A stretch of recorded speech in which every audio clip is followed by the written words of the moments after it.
Hi, my name is Legacy Russell. I'm the Associate Curator of Exhibitions at the Studio Museum in Harlem, and it's my great pleasure to be here today with Garrett Bradley on the occasion of her exhibition, Projects Garrett Bradley at the Museum of Modern Art, as presented by the Studio Museum.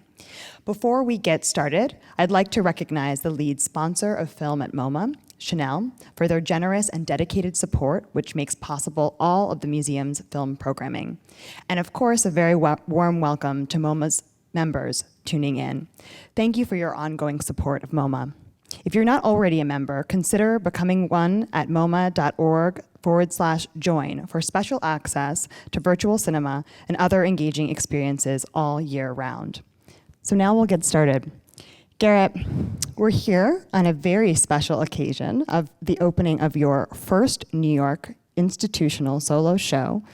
This exhibition is organized by the Studio Museum in Harlem as part of a multi-year partnership with the Museum of Modern Art. And the presence in this moment, in the midst of what has been an absolutely insane and wild year, is significant and special as the film intersects beautifully with your film Time, entering a global stage, and to the themes across time in America, which of course are incredibly resonant. In January of this year, you also won a very special award, recognized as the first Black woman ever to win Best Director at Sundance for your nonfiction film, Time. So in your words, can you tell us a little bit about the film? What are some of its central questions? Well, there's so many questions, but also I hope revelations in the process of watching the film. I think that for me, Time came out of making another film, a short 13-minute film called Alone. And that really actually came out of my first film, Below Dreams, which came out in 2014. And I'd become very close with the folks that were in Below Dreams. And Desmond being one of them, and I became even closer with his partner, Lon.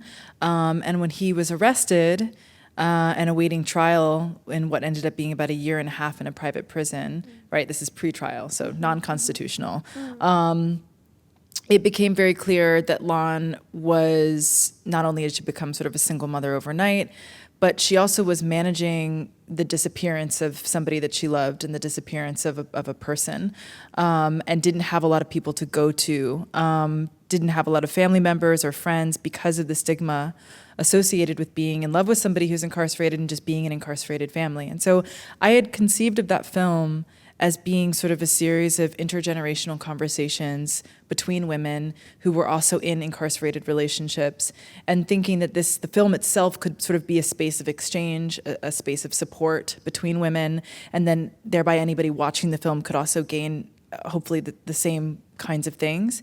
So I contacted an organization called FLIC, Friends and Families of Louisiana's Incarcerated Children, and Gina Womack, who's the co-founder and director of that organization, picked up the phone and said, the first person you have to speak with is Fox Rich. And so Alone as a short film started off with a series of questions, and those questions being basically creating space for questions and space for exchange. And so Fox, she makes a very vivid connection between slavery and the prison industrial complex at the end of that film, and I got to know her in the process of making Alone. And it became really important for me to think about how, as a filmmaker, I could continue to address the issue of incarceration from a standpoint that was sort of inherently feminist, that was really leaning on the effects of the facts, right? Mm-hmm. And I think that some of the central questions or themes that exist in the film are pointing to what it means for an entire population to be invisible, and that in many cases, the only evidence of 2.3 million people being incarcerated, the only proof of that is in the family, is in those that are serving time also on the outside. And hopefully, there are many, many questions, and as I said, revelations that then exist within the specificity of their story as the Richardsons as well. Absolutely. I mean, so we have this incredible protagonist, Sybil Fox Richardson, who is fondly known as Fox across the film. And I think what is important to kind of note is her relationship to time, within time, how she expands it, how she breaks it, how she challenges and refuses it. Can you talk a little bit about Fox's relationship to time over the course of her work and as well her presence in the film as it works across a kind of resistance against carcerality? Yeah, I mean, so Robert was incarcerated for 21 years. And I think that it kind of actually leads into the question of the archive, actually, most immediately, because, you know, when I met Fox, it was 18 years into the process of Robert being incarcerated. And, you know, the way she talks about it is that she was very much at sort of a point of feeling frustrated is not even the word. There really is probably no word for what it means when you are not giving up and you can tell that there's no one around you that cares the same way that you care, right? And I think that when she was released from prison herself, she had her own revelation of what it means to use her voice. And to essentially build her own archive and to build space for herself as she saw herself as an individual, and the way she saw her family. And so I think on one hand, the video archive is addressing time in the sense that it was her finding a form of therapy for herself. But I also think it was a way in which she was redefining the American dream, which was also the very thing that got them in the trouble that they were in, redefining what a wholesome American family is and looks like. Some of my favorite moments in the archive are actually of her giving direction to Remington and Lawrence, her two oldest sons, on how to hold the camera and how to frame the camera. Which I just love because she's the ultimate director. She's like, yes, exactly. And she's directing them, and she's saying you have the right to see things the way that you want to see them, you know? You can guide yourself in the world the way that you want to. And I think resistance and one's relationship to time manifests itself in a variety of ways throughout the film. And it really kind of boils down actually to the initial conversation that she and I had with Robert as well and with the entire family before we even started filming, which was, why do we want to make this film? For me, that's important anytime I'm making a documentary, to get to know why it's meaningful. What is it that, because not everyone would want a camera around them like all the time, right? So if one is open to it, it must be that they have something to say, that there is a real impetus for what they plan on sharing with the world, right? And so for them, it was very clear, you know, they said our story is the story of 2.3 million American families, and we feel that our story can offer hope.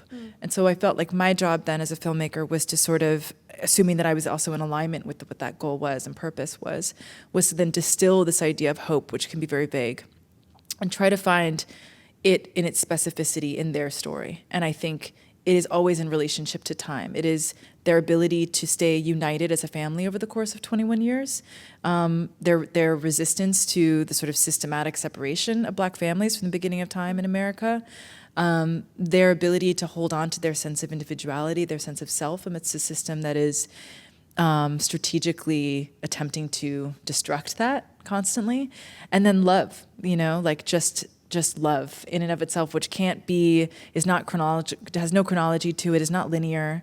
Those were the sort of the three pillars of the film that are them inherently, and I think also shaped the film itself, the structure of it, you know. I think what's remarkable is that stat of 2.3 million. Mm-hmm. I want to take a moment maybe to just kind of let that sink in, most particularly because it points to the reality that this is not a story that exists at the margins, that it's a story that exists within our everyday, that it is a story that is everywhere, all around us, all the time. And so part of what the film does is make that visible and known. Mm-hmm. And we watch Fox really kind of engage that history, think critically as well, through the lens of a kind of abolitionist framework. Mm-hmm. And to do that through this framework, too, of longing, she is, you know, empowered and driven by this want and love that she has for her partner. And we see that in the actual film, the incredible directing that you do and the intimate moments that are shared, but also we hear that in the sound. The sonic frequencies of the film are deeply powerful. Can you talk about the score and how that came together? Yeah. So the score, I wish I had known who Emma Hoy was before YouTube, but I had all of these playlists, these 1970s Ethiopian playlists on YouTube, and Emma Hoy's music just popped up. Like, it was just the algorithm that just gave it to me as a gift. And it's so beautiful. Yeah, and I mean, I immediately was struck by it. And when Gabe Rhodes and I, who cut the film, put it to picture, it felt sort of cosmic and like it was meant to be, right? But I think what really helped me, what really kind of sealed the deal for me in terms of like, this is the score of the film, was when I really learned about who Emma Hoy was. And she's a 96-year-old Ethiopian nun. She's still alive. She has an incredible story. She came from a very wealthy family in Ethiopia and was then a prisoner of war and was a sort of pianist prodigy, and was classically trained in Western music, and decided instead of sort of having a career, she would go back to Ethiopia, and she essentially created her own genre of music, which is this incredible blending of both Western and Ethiopian melody. And she, the one recording that she ever did of her music was this recording, which was done in 1963 for the purpose of raising money for an orphanage.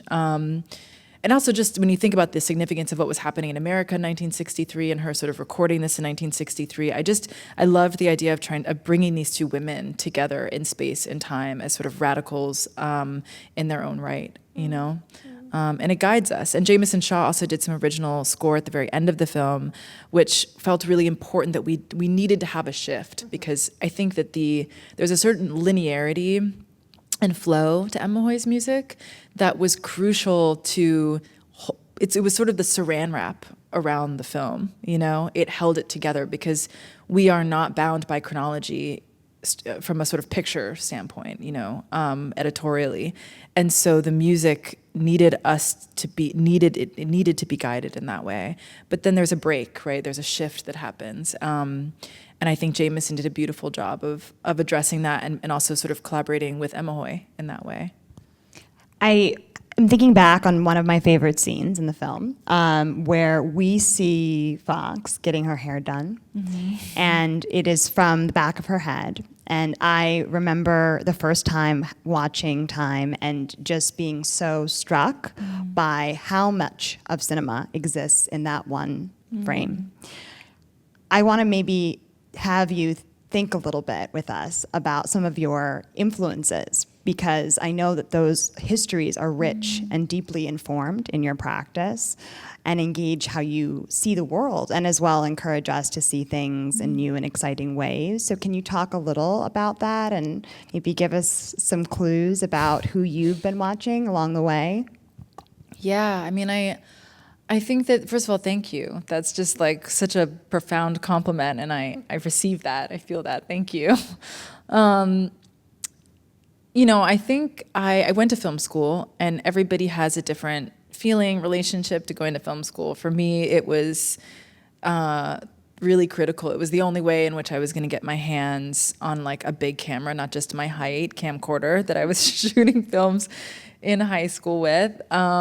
You know, and it was a way to actually like build community, you know, to meet people, other filmmakers who I could help in their pursuit, they could help me, and to have mentors specifically in the field of filmmaking. And when I was at UCLA, I met Billy Woodbury there. And I think that, you know, something that I was feeling when I was in the program, I'll just backtrack for a second, that I was feeling in the program that I think a lot of students who are in graduate programs maybe start to feel towards the end of the program is a bit of like frustration, resistance to the program. And I think that actually is a good thing. It's sort of a sign that you are finding yourself, you know, that you have something to resist against, sort of, or alongside, I should say. And I really struggled with trying to see myself in the films that I was seeing, that I knew about, even in just sort of the structure of how films are traditionally made, was not something that I was working for me. And by that, I mean that there was sort of this idea that you have a thesis in sort of traditional filmmaking. You have a thesis, you have a story, you have an idea, and then the entirety of production is there to protect that thesis, right? So there isn't a whole lot of wiggle room for change. You have a lot of change, constant change in the process of making the film, but you are sort of tooth and nail moving with the change and adjusting in order to maintain this one idea, right? And to me, that doesn't feel like an intuitive way to make films. It's probably why I find documentary filmmaking or working sort of in the real world so gratifying, right? But I think when I was watching films by Julie Dash, by Charles Brunet, that entire kind of movement that was also pulled from post-Italian, like neorealism, post-war cinema, which was very much about getting outside of the studio, right? Because the studios didn't exist after the war, having to be on the street, having to work with non-professional actors, having to really sort of make your resources work for you. And that being adapted in a very American context, in a Black American context, was incredibly inspiring, both for its, I guess on a sort of practical sense, right? But also in ways that are a little bit harder, just in terms of what they evoke, I should say. Because there are these moments where when you're watching like Killer of Sheep, for instance, where there's nothing that's explicitly stating or saying or addressing the history, the American history, right? No one's saying that slavery has a profound impact on our current identities, Right, or landscapes, but we understand that inherently, and yet there's still a profound sense of authorship and autonomy and beauty that is in front of the camera. And I felt like when I was watching those films, I was coming home to something, and it was both a coming home to and also finding myself to a certain extent. So I think that had the most, and also, I mean, William Greaves had such a profound impact on just having permission to fucking make whatever I want to make, honestly, you know? I mean, Take One was like, the first time I saw that film, I couldn't believe what I was seeing. Like, and it wasn't eye candy. It was deeply, deeply profound. There were so many different layers to the brilliance of that film that I could go on and on. But I think that they're probably in everything I make on some level. Yeah. I think that allows us to actually pivot beautifully to this question of the archive, because, you know, what you've shared with us just now is thinking very much so about the archive that kind of exists within your learning, your imagination, what has shaped your kind of viewfinder, if you will, right? But as well, I know that across America, which is, you know, now on view here at MoMA, and Time, that the archive plays a very particular role. For America, Lime Kiln is center stage, a special film, given that it exists in the archive of the Museum of Modern Art, and then is kind of reactivated, re-engaged, expanded through this work, America, that allows for it to live in a new historical context. Within Time, you have the gift of this incredible archive that comes into your possession to use within the film, alongside and in collaboration with Fox and her family. So can you talk a little bit about, you know, what is the archive to you? What does that mean to kind of construct different types of imaginations, sort of futures, propose new structures, and as well have it exist maybe as a uniquely Black vernacular? Yeah, I mean, I think with both films, and I think starting with America, because America was made before Time, and I think that they're certainly in conversation with each other, but I was working through the Rubik's Cube, and I think figured some things out by the time I was in Time. You know, part of the like exciting challenge of making films to me is that you are working in two-dimensional space, you're working with a screen, and you can only tell a story or move a narrative forward like one frame at a time. And that is in complete contradiction to how we actually live life and the way in which we understand history, the way in which we move through the world, who we are as human beings, which is 360 degrees, you know? So there were things about, when I was looking at Lime Kiln specifically, there were things that I knew both intuitively and just based on the research that the museum had done and that I had read, which was what it took to make a film over 100 years ago as a Black performer that was what the museum thinks is the very first feature-length film with an all-Black cast and integrated production team. So you had white people and Black people working together toward a sort of Black vision several years after Plessy versus Ferguson, so the beginning of Jim Crow, right? when I was making America, also, we started off in Obama's administration. As I was finishing it, we were in Trump's administration. So there were certain things I couldn't take for granted. And it was really important for me that I prove what I knew to the viewer, that he was coming from a place of power. Yes, he's in blackface, right? But no one else around him is in blackface. And we get a real sense that there is sort of what you and myself and Thelma were talking about, this idea of there being sort of a nostalgia for the future, right? You very much sense that everyone in the crew and the production knew they were doing something incredibly progressive and powerful and beautiful, and you just feel that it's palpable. So how could I prove that and make that sort of abundantly clear? That was the challenge with America, right? And it's fixed. It's something that you didn't shoot it, you don't have any control over it. So it's all about the context. It's all about how you're using time and pace. And I remember just literally at one point, just going through the film frame by frame and that's why that piece starts off with still images. And the very first image is of Bert not in costume, right? So we understand him as a character, first and foremost. And then we go through these still images that are unequivocally him giving direction and in a place of control. And I think with time, it was a similar kind of challenge, but different, because obviously Fox, I'm intimately connected with her. She's alive, right? This isn't like she isn't someone who was alive 100 Different years type of ago. conversation, yeah. Yeah, we could have a dialogue. But when I was shooting it, I remember, because I really thought I was making a short film, like a 13-minute short film. And I remember, like, on our last day of filming, saying to Fox, like, okay, I'm going to be back and I'll show you what I have. And she handed me what ended up being 100 hours of her own personal archive that I didn't know existed. So I had to completely reconceive and rethink what it was I was making.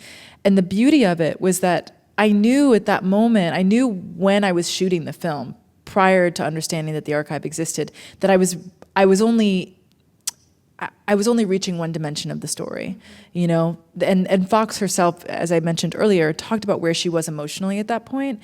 There was a lot of armor around her, right? Necessary armor that's required when you're going through the system in the way that she was, for the amount of time that she was, what it means to present yourself in front of parole boards year after year after year, right? So it was like, I knew that she was a free spirit. I knew that there was a huge amount of joy and love and playfulness, but I didn't have a lot of that, right? So the archive, to a certain extent, that same challenge of proving it presented itself, and the archive offered the 360 degrees, and that was really critical. And I think when you look at both of the films next to each other, we also kind of understand this idea of performance as being, specifically as sort of as a Black experience in America, as being a form of both oppression and resistance, all in one. And I think that those two themes run very clearly in the film, and I'd like to think of them as coming from a place of authority and power. I love thinking about the idea of the archive performing in its own right. That, with Fox giving you this power to do this work with her, that was part of her power, right? That kind of exchange was one that enters into a kind of different type of social contract. It allows for perhaps an opportunity to have a conversation that can be expansive and push further this notion of time as not being linear.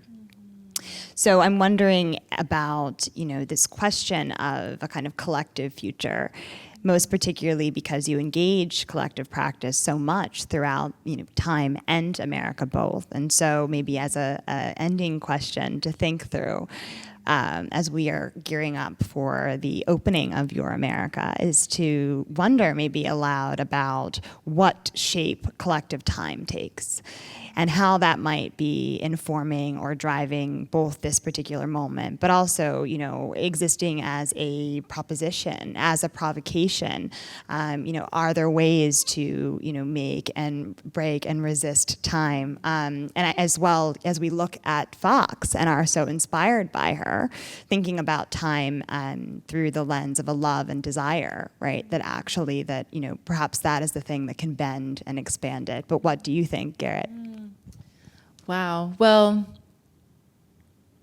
there's two things. One, I'm going to answer it in a kind of a boring way, which is in terms of structure really quickly, which is just that, and something I had sort of forgot to mention, but I think also goes into this idea of collectivity. But with both America and Time, the question is like, when are you coming in and out of the archive, right?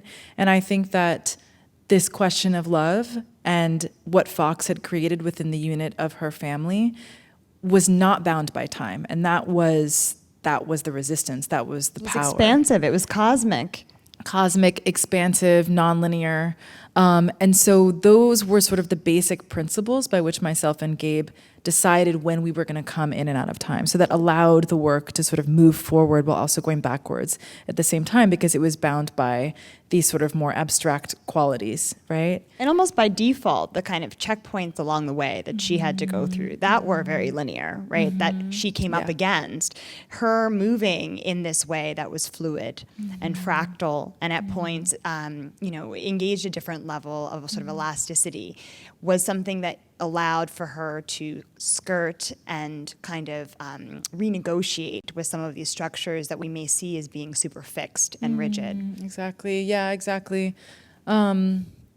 Exactly. And I think that feeds into this thing of collectivity, the way that you've asked about that, because I think that collectivity and what its role is in the future or in this present moment is that we are all coming from these subjective spaces, right? And when we come into the same space, when we're in dialogue with one another, we get the full picture, And I think that is, again, not only a beautiful idea and something to work towards in real life, in the real world, but also in the process of making films, right? And that films are ultimately trying to do that against the limits of its own form. So it's an ongoing lifetime challenge. It's a huge challenge, but we're here for it and up for it. So thank you so much, Garrett, and thank you for your incredible time and also for your incredible America. We're so looking forward to viewing both in these months ahead. Thank you, Legacy. I so appreciate you. Thank you.